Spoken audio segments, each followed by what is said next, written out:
Assalamualaikum warahmatullahi wabarakatuh.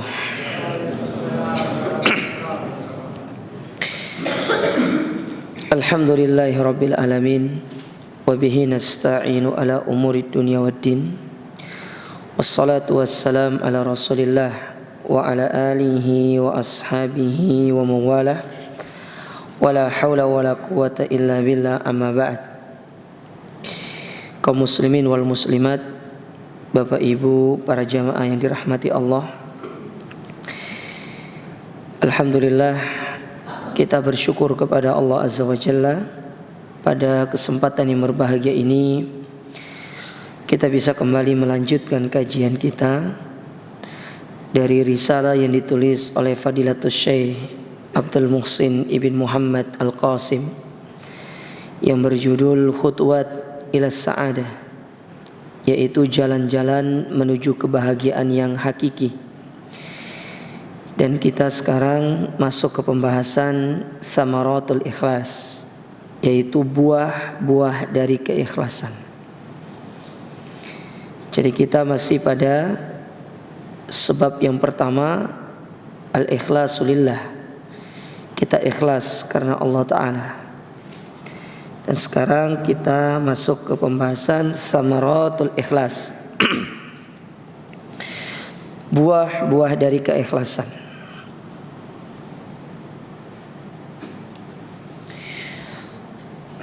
Dikatakan di sini, al-amalus salih la yuqbalu illa bil ikhlas. Amal saleh tidak akan diterima kecuali dengan keikhlasan.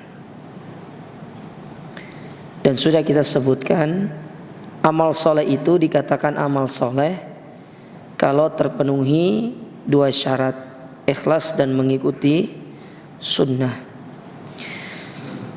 Kalau amal tersebut tidak terpenuhi salah satu dari keduanya, maka amal itu tidak dikatakan sebagai amal soleh, apalagi tidak terpenuhi dua-duanya. Paham adik-adik? Paham? Ngerti? Ya.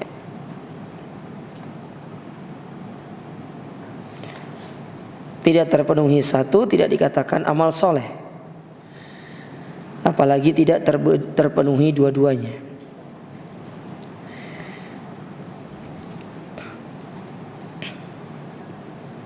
Wa bidun ikhlas yuraddul amal. Maka tanpa keikhlasan amalan itu ditolak.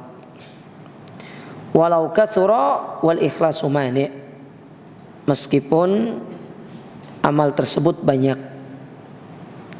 Ya, meskipun amal tersebut banyak. Justru saking banyaknya kita harus ikhlas lillahi ta'ala. Bukan hanya ikhlas itu pada amalan yang sedikit, yang lebih banyak, yang banyak lebih utama. Jadi dari yang kecil kita belajar ikhlas, maka akan mudah untuk kita belajar keikhlasan dari perkara yang besar.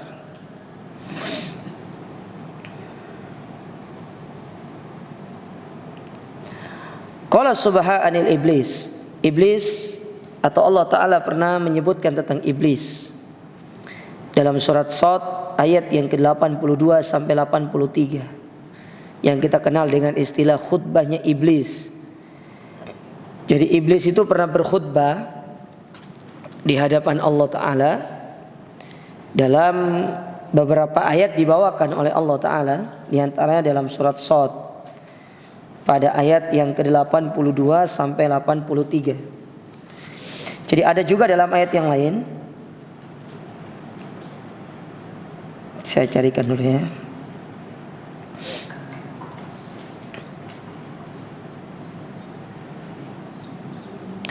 Di antaranya dalam surat Al-Hijr pada ayat yang ke-39 sampai 40. Itu redaksinya beda, tetapi secara makna itu sama.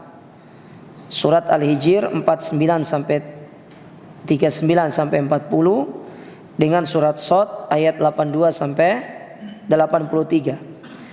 Secara redaksi berbeda, tetapi secara makna itu sama. Tapi kita perhatikan yang surat Shad yang dibawakan di sini. Allah berfirman, qala, iblis berkata, fa bi izzatika, maka dengan keagunganmu ya Allah, la aghwiyannahum ajmain, aku akan menggoda seluruh manusia itu, aku akan menggoda mereka seluruhnya. Sebagaimana iblis telah menggoda bapak kita Adam alaihissalam, maka itu yang menyebabkan kemudian Allah Ta'ala murka kepada iblis, lalu menjadikan iblis sebagai penghuni neraka Jahannam yang kekal abadi. Iblis nggak mau masuk neraka sendiri. Dia butuh sohib, dia butuh teman, dia butuh yang menemaninya. Maka teman itu dicari dari kalangan manusia. Karena manusia yang menyebabkan dia dikekalkan dalam api neraka, maka dia pun mengambil teman untuk masuk neraka itu bersama golongan dari manusia. Makanya dia mengatakan, fa bi izzatika la aghwiyannahum ajmain, maka dengan kebesaranmu aku akan menyesatkan mereka seluruhnya, illa ibadaka minhumul mukhlasin, hanya saja yang tidak bisa disesatkan oleh iblis itu yaitu hamba-hambamu yang ikhlas. Jadi secara nggak langsung iblis itu ingin kasih tahu syarat supaya kalian bisa selamat dari godaanku ya ikhlas. Jadi dia itu pingin goda manusia tapi dikasih jalan keluar gitu loh. Kan lucu kan? Dia itu goda manusia supaya tersesat, tapi di satu sisi dia ngasih tahu cara supaya kita manusia terbebas dari godaannya. Dibilang pinter, ya pinter juga, iblis itu kan jago, iblis goda manusia. Dibilang jahil, ya jahil juga. Terusnya ngapain juga ngasih tahu kan cara buat selamat dari godaan dan makar-makarnya dia. Sehingga dari sini ikhlas itu luar biasa sekali, menjadikan kita terbebas dari godaan-godaan iblis. Wal mukhlisu mahfudun bihifdillahi minal isyani wal makari.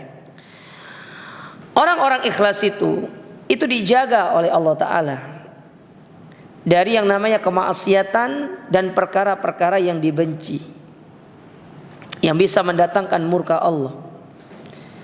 Sebagaimana Allah Ta'ala berfirman tentang Nabi Yusuf dalam surat Yusuf ayat yang ke-24. Apa kata Allah? Kadzalika linasrifa anhu su'a wal fahsya. Maka kami palingkan dari Yusuf itu as-su', yaitu perbuatan buruk, wal fahsya, dan perbuatan keji. Maksudnya perbuatan keji dalam ayat itu, fahsya itu adalah perbuatan zina.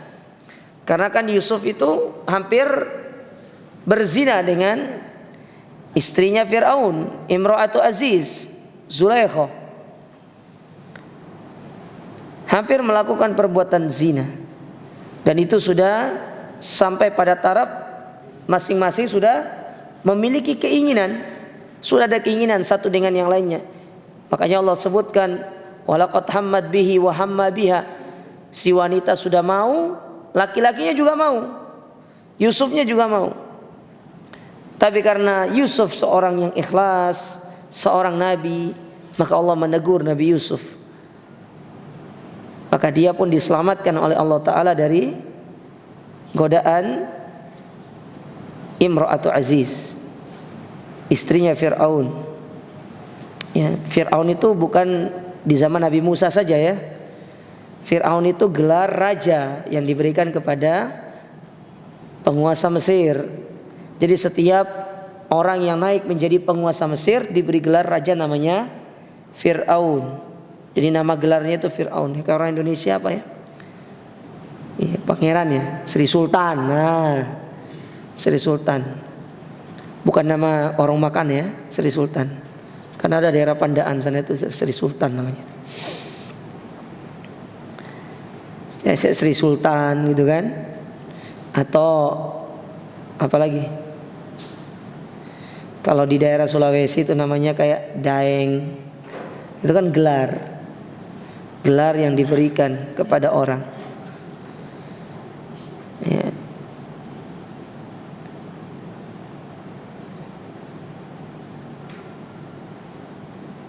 Jadi perlu dibedakan.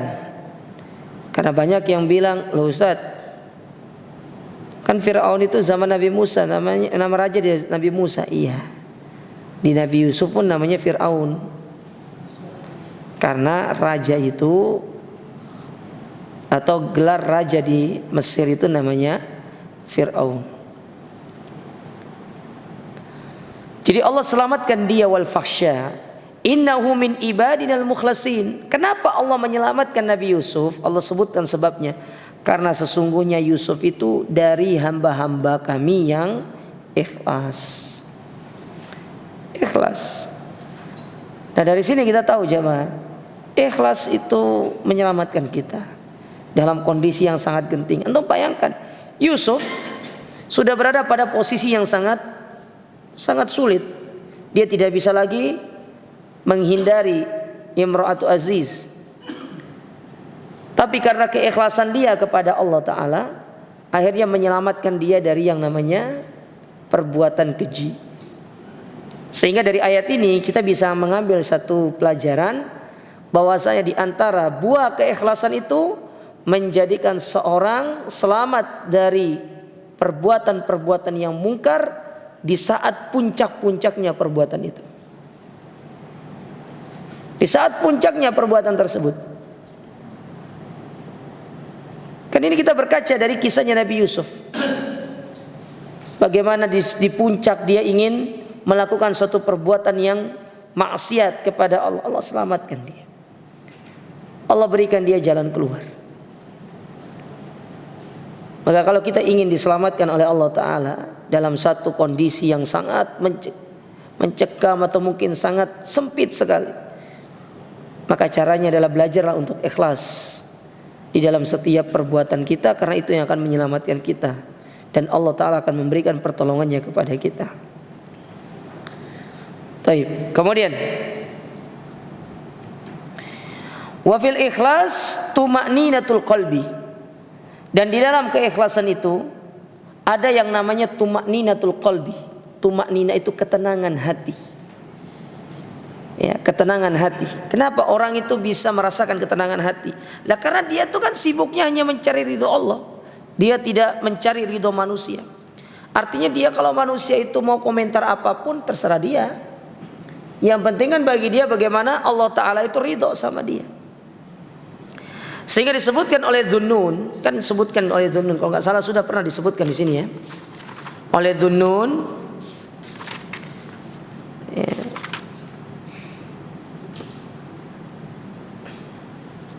Kayaknya nggak ada ya. Sebentar, saya carikan dulu. Harusnya ada di sini.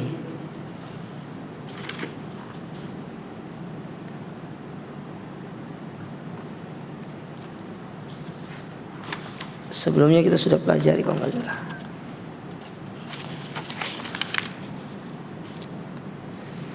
Taib tidak ada ya. Kita sebutkan saja. Sehingga disebutkan oleh Dhunnun, seorang ulama dari kalangan tabi'in. Beliau pernah berkata begini, kapan seorang itu dikatakan ikhlas? Ketika seseorang itu mustawiyan baina as-sana wa dzam. Ketika seseorang itu berada pada posisi yang sama antara dia dipuji ataupun dicela sama orang. Jadi kalau dia dicela, biasa aja. Apalagi dipuji, tidak merespon.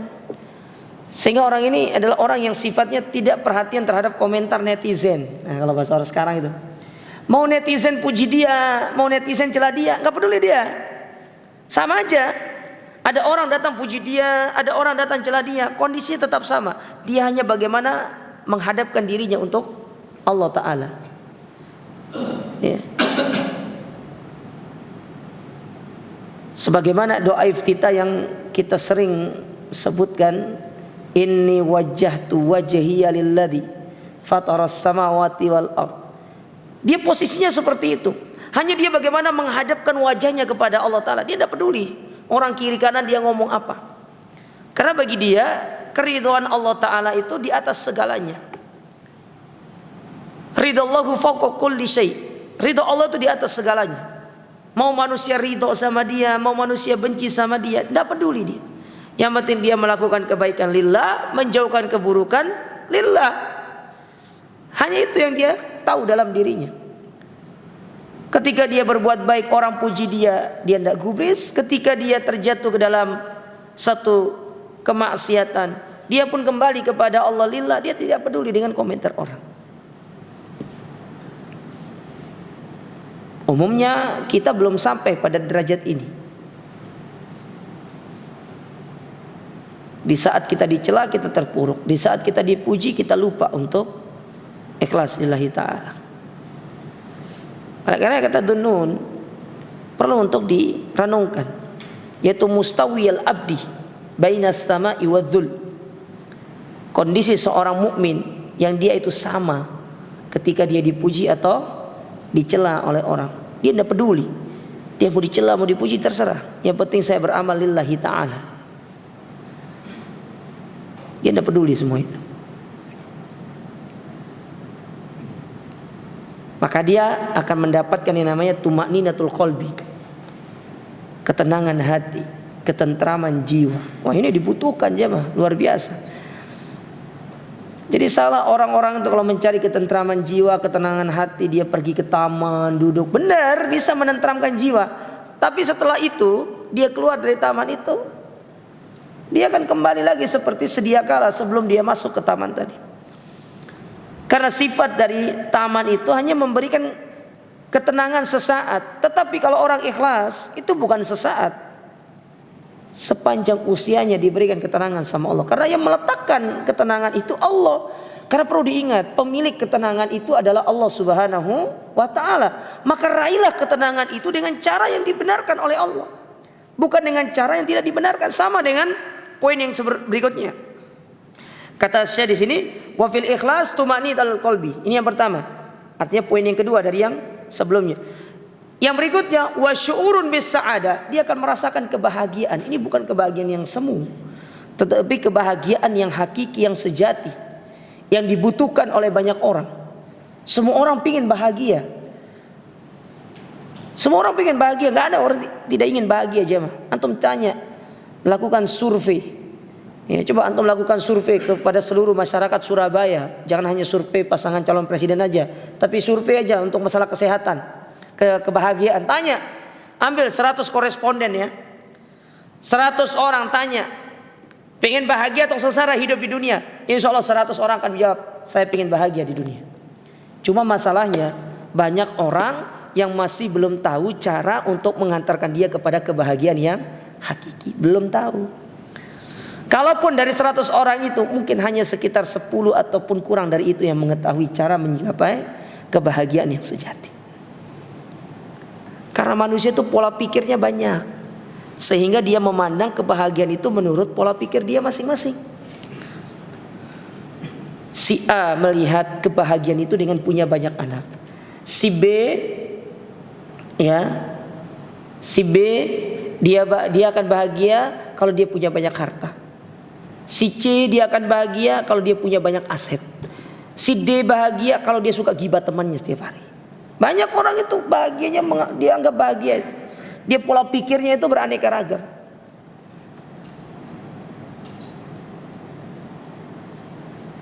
Oleh karenanya disebutkan oleh seorang penyair itu. Apa kata seorang penyair? Seorang penyair pernah mengatakan, tafnal ladadatu mimman nala safwata minal harami wa yabqal hizyu wal aru. Segala kebahagiaan yang didapatkan dengan cara yang tidak syar'i, jangan harap dia akan langgeng. Dia akan sirna.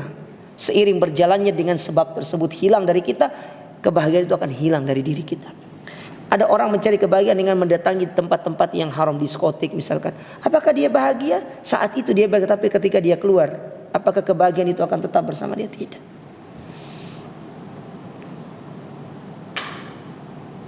Semuanya akan sirna. Wa yabqal hizyu wal aru. Yang tersisa apa dari kebahagiaan yang didapatkan dengan cara yang tidak syar'i, dengan cara yang tidak dibenarkan oleh Allah? Wa yabqal hizyu. Apa sih hizyu itu? Hizyu itu dalam bahasa Arab artinya al-halakatu, kebinasaan. Binasa dunia, binasa akhirat. Adzullu, kehinaan.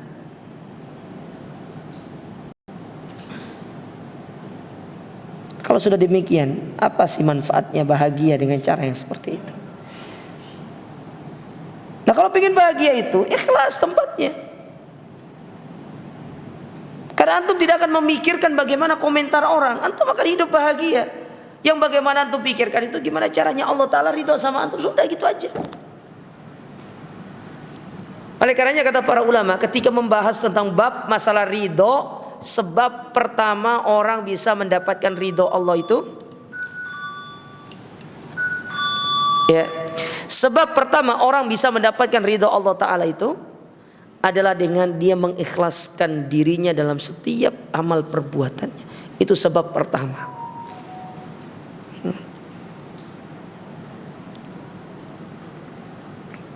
Coba antum perhatikan dalam surat Al-Bayyinah. Antum perhatikan dalam surat Al-Bayyinah di ayat yang terakhir. Ya, ayat yang terakhir, dua ayat terakhir. Ayat yang ke-7 dan ke-8. Coba perhatikan ayat itu ya. Kita resapi gitu loh. Kita resapi, kadang-kadang kita mocok Quran ini sekedar mocok tok, enggak pernah diresapi. Coba diresapi. Sebagaimana antum kalau pesan satu makanan, ya, Pak, menu misalkan datang nih waitersnya ini kan, Mas, menu favoritnya apa? Oh, mie godok, datang mie godok nih. Antum makan, antum kan biasa ngambil kuah dulu kan? Antum resapi gimana rasanya, antum coba memikirkan apa sih rempah-rempahnya, bumbunya. Dan makanan diresapi, giliran ayat-ayat Allah nggak pernah diresapi gitu loh. Mocot tok kerjaannya. Walau dipikirkan maksud ayat ini opo, maksudnya gimana, Allah pingin apa sama kita, pelajaran apa yang bisa diambil. Gak pernah terlintas dalam diri kita seperti itu, jarang ya.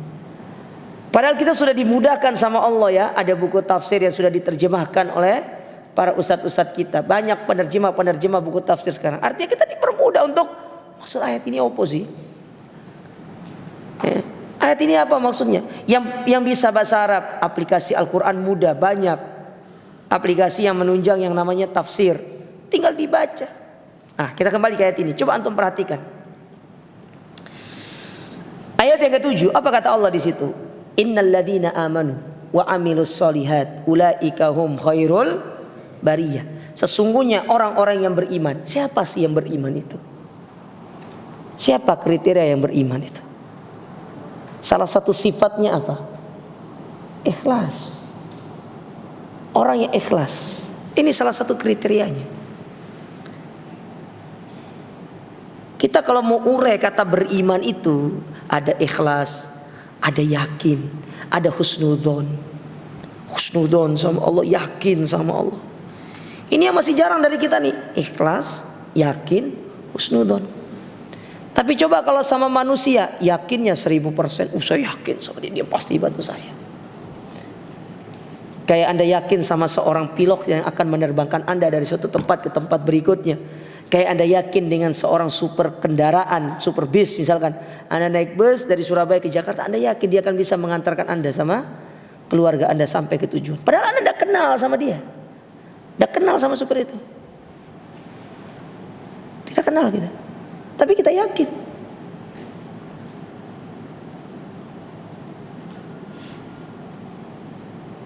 Tapi sama Allah Ta'ala tidak yakin kita ya. Padahal Allah itu menjanjikan bukti, bukan hanya sekedar janji-janji saja. Bukti diberikan sama Allah Ta'ala, bukan sekedar janji-janji belakang. Ikhlas. Maka dalam ayat ini Allah sebutkan tentang masalah ikhlas. Di ayat yang ke-8, coba perhatikan ayat yang ke-8 itu. Allah katakan jazaohum inda rabbihim, bagi mereka adalah pahala di sisi Rabbnya, jannatu adn, yaitu berupa surga Aden, mengalir di bawahnya sungai-sungai, mereka kekal di dalamnya. Setelah itu apa kata Allah? Allah ridho sama mereka, mereka ridho sama Allah. Allah ridho sama mereka dan mereka ridho sama Allah. Dzalika liman khasyya rabbah. Itu hanya akan dirasakan bagi orang-orang yang takut kepada Rabbnya. So posisi yang takut sama Allah, yang ikhlas sama Allah. Orang-orang yang ikhlas lillahi ta'ala.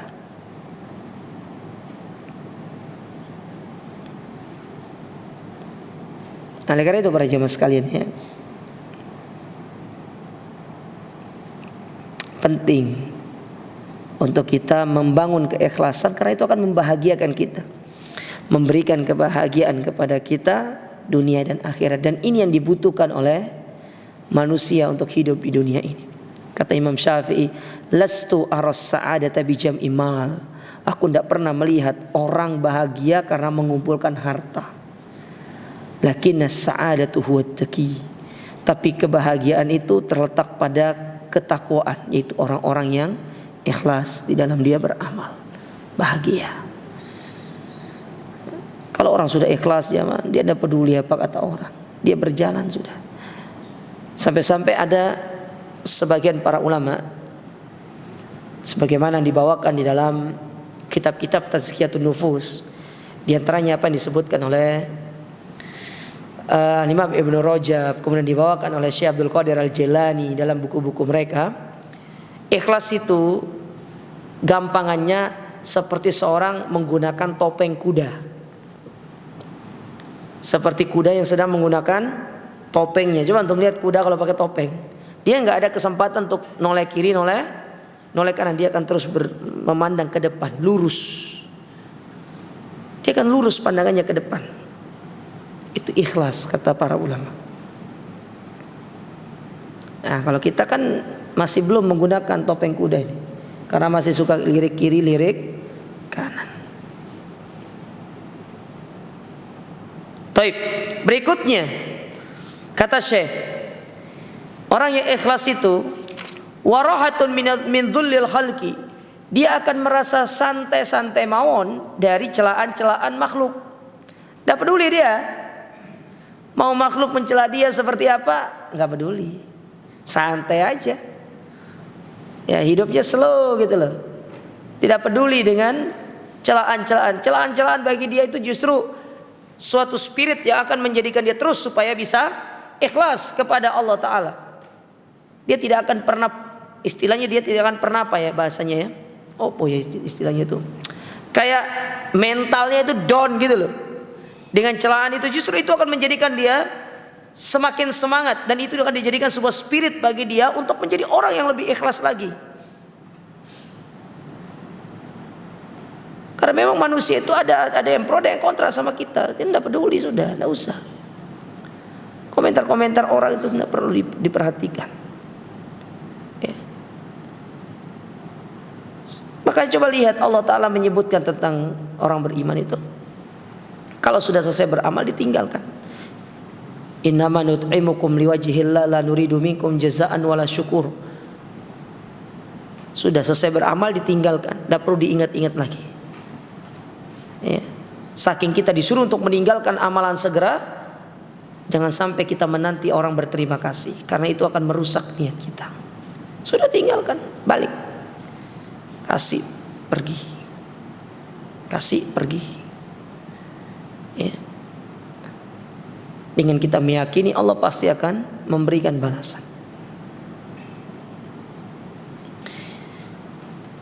Yaqul Al-Fudail ibn Iyad, berkata Al-Fudail ibn Iyad,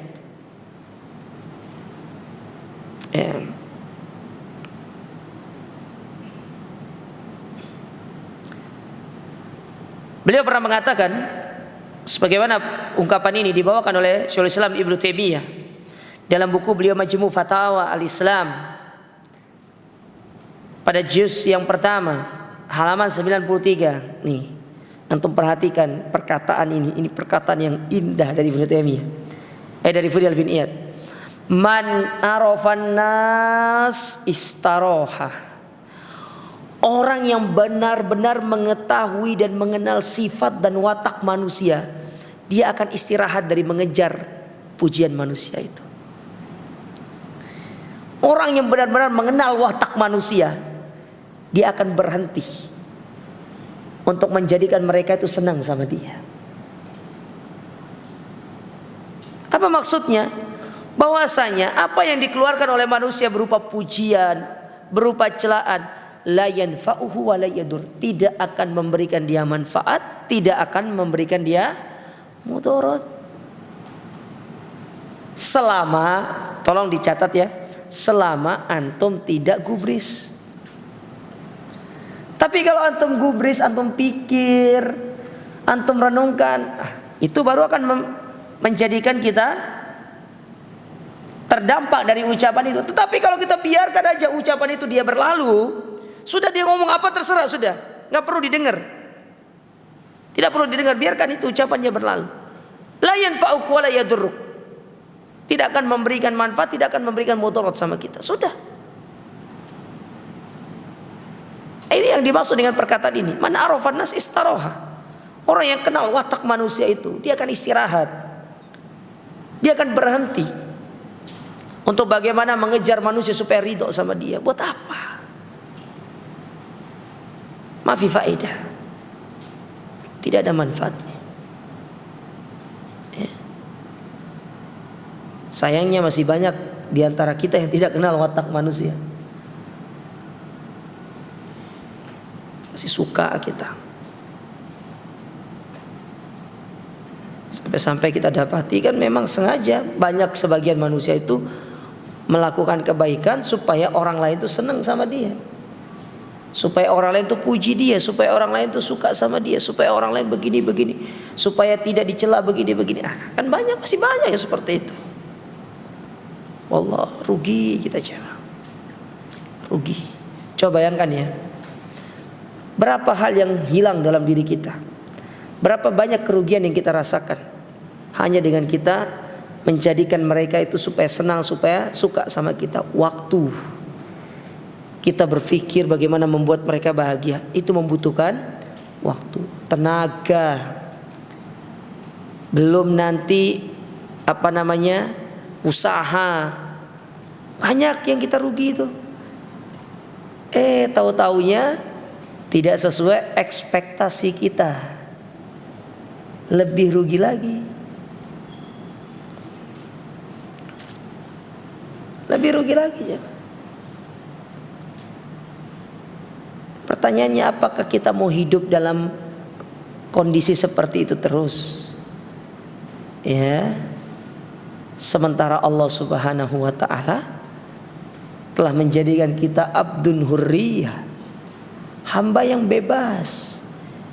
Kita hanya disuruh untuk bagaimana menjadikan Allah itu tersanjung kepada kita, bukan manusia tapi Allah yang tersanjung kepada kita. Ya, subhanallah. Ya. Allah jalla.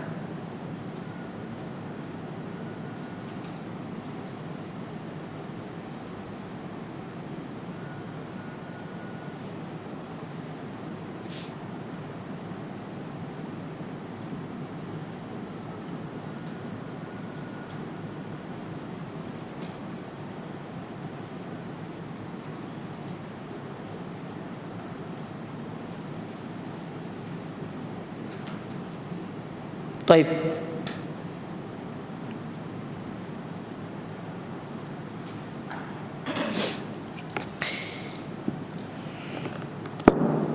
Berarti sudah berapa itu?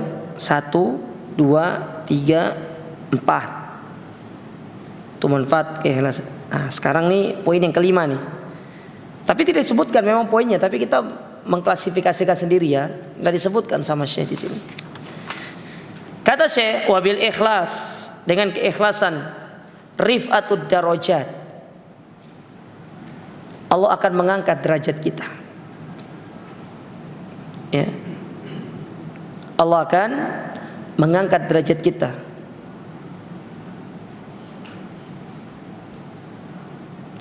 Yaqulu Nabi sallallahu alaihi wasallam, sebagaimana Nabi sallallahu alaihi wasallam pernah bersabda dalam hadis diriwayatkan oleh Al-Imam Al-Bukhari dan juga Imam Muslim. Ya.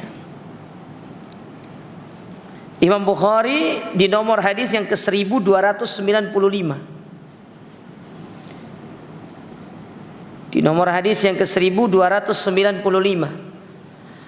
Sedangkan Imam Muslim di nomor hadis yang ke-1628. Min hadis Sa'ad ibn Abi Waqqas, dari Sa'ad bin Abi Waqqas radhiyallahu taala anhu, sahabat al-jalil.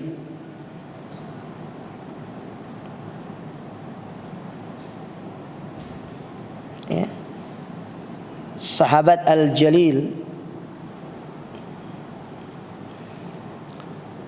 sahabat yang dijuluki sebagai Asadus Sokhra.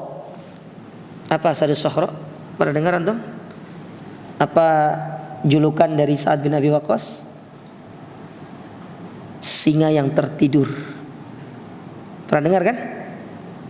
Beliau dijuluki sebagai singa yang tertidur, singanya padang pasir yang tertidur.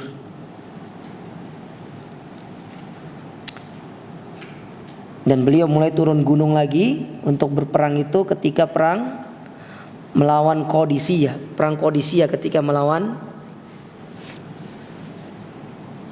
orang-orang dari apa namanya? Di perang Qadisiyah itu loh. Melawan Persia. Antum coba baca kisahnya beliau itu. Di pemerintahannya Umar bin Khattab diangkat menjadi pimpinan. Dalam kondisi sakit tetap memimpin perang. Itu Sa'ad bin Abi Waqqas radhiyallahu taala anhu warda. Kata beliau, Nabi SAW pernah bersabda, innaka lan tukhallafa fata'mala amalan tabtagi bihi wajh Allah. Sesungguhnya engkau tidak akan pernah celaka selama engkau beramal dalam rangka mengharapkan wajah Allah Ta'ala. Selagi engkau beramal mengharapkan wajah Allah Ta'ala, engkau tidak akan pernah dibinasakan, engkau tidak akan pernah dicampakkan, tidak akan pernah dihinakan.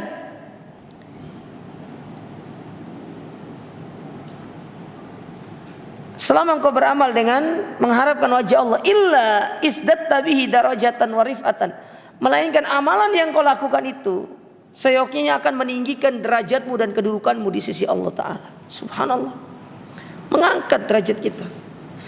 Gak apa-apalah derajat kita di mata manusia biasa-biasa mawon jemaah, rakyat biasa.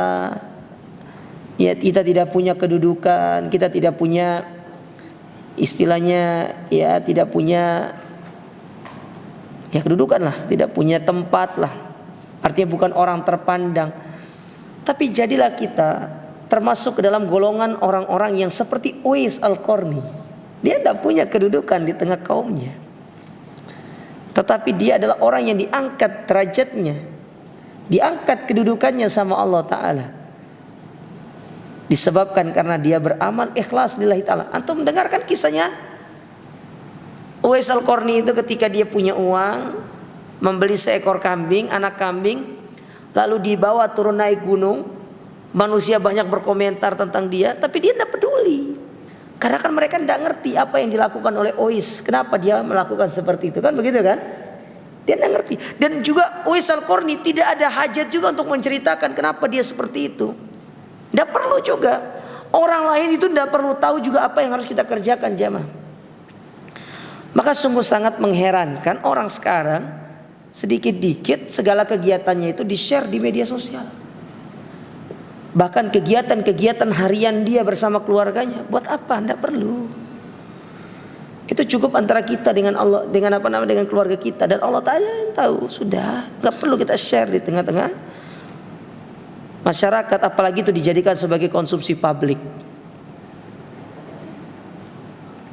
Gak perlu seperti itu.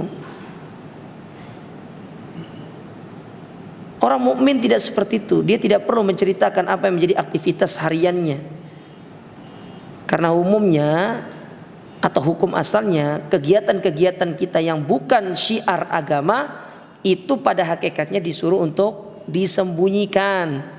Kecuali kalau dia yang bagian dari syiar, contoh sholat berjamaah, berpuasa di bulan Ramadan. Tapi coba lihat kebanyakan kaum muslimin sekarang, masalah rumah tangganya, privasinya, segala macam, konflik dia sama suami dan istrinya dipublish di muka umum. Buat apa? Ya, tidak ada manfaatnya. Ada sudah. Belum.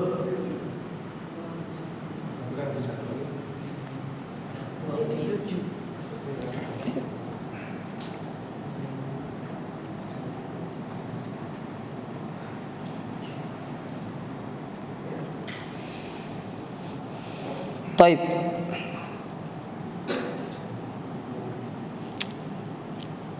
Kemudian dikatakan di sini, wa qala Abu Bakar ibn Ayyas, berkata Abu Bakar ibn Ayyas, itu seorang dari kalangan tabi'in. Beliau ini ulama yang masuk dalam kategori ulama di abad ke-1 dan ke-2 Hijriyah. Nama asli beliau itu Abu Bakar ibn Ayyas ibn Salim Maula Wasil al-Ahdab al-Asadi al-Hannad, sebagaimana disebutkan oleh Al-Imam Adz-Dzahabi dalam kitab beliau Siyar A'lamin Nubala. Beliau lahir pada tahun 95 Hijriah dan wafat pada tahun 193 Hijriah. Berarti berapa tahun itu? Lama ya? 2 tahun hampir 100 tahun. Berarti berapa tahun itu? 90. Ya. Adzan dulu.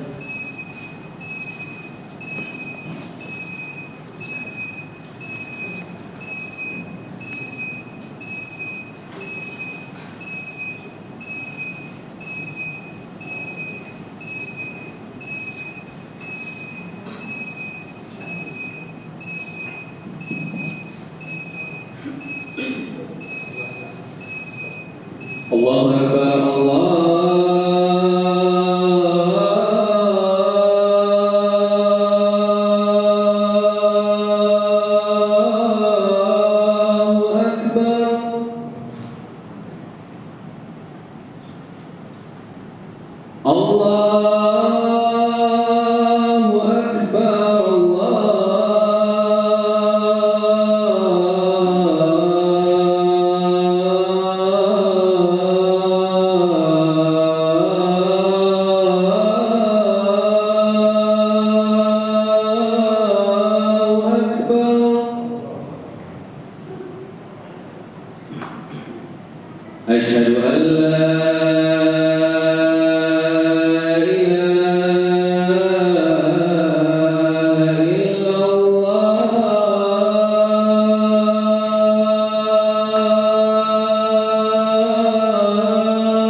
Asyhadu an la Rasulullah.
Allahu Akbar, Allahu Akbar.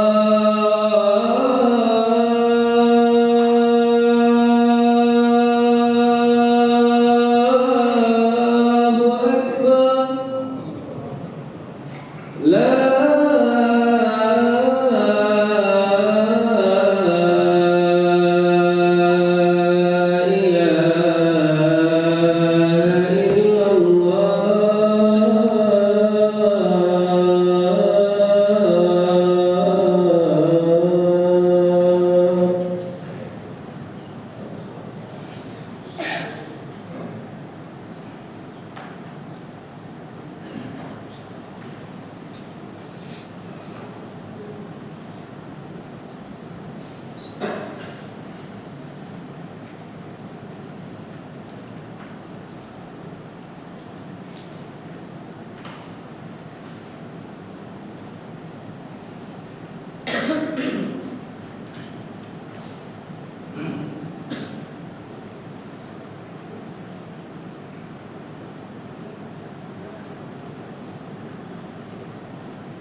Taib.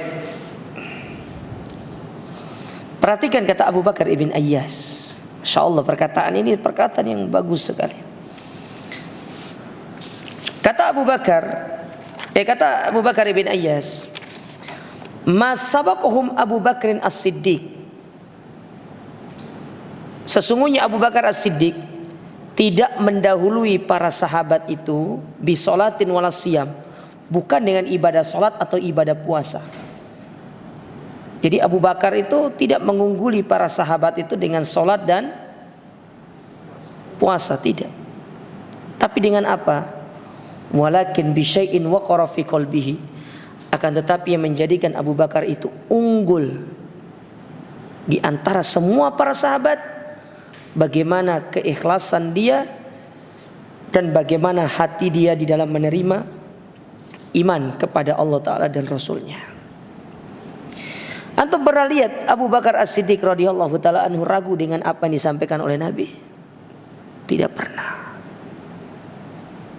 Tidak pernah. Dan itu yang menjadi nilai plusnya Abu Bakar, keikhlasan dia, ketundukan dia, keyakinan dia kepada Allah Ta'ala dan Rasulnya. Tidak ada yang bisa mengalahkan. Diajak masuk Islam, beliau pertama kali yang memenuhi seruan Nabi SAW.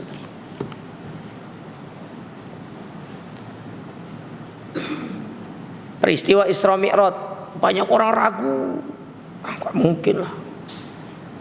Mosok Mekah Palestina ditempuh dalam semalam. Normalnya kan Mekah Palestina tuh kalau berjalan dari Mekah Palestina saja normalnya 1 bulan, baliknya 1 bulan. Di total 2 bulan perjalanan. Ini hanya ditempuh dalam 1 malam. Sebagian besar para sahabat ragu. Gak mungkin. Ngawur ini katanya. Datang kepada Abu Bakar. Disampaikan. Apa jawaban Abu Bakar? Santai saja.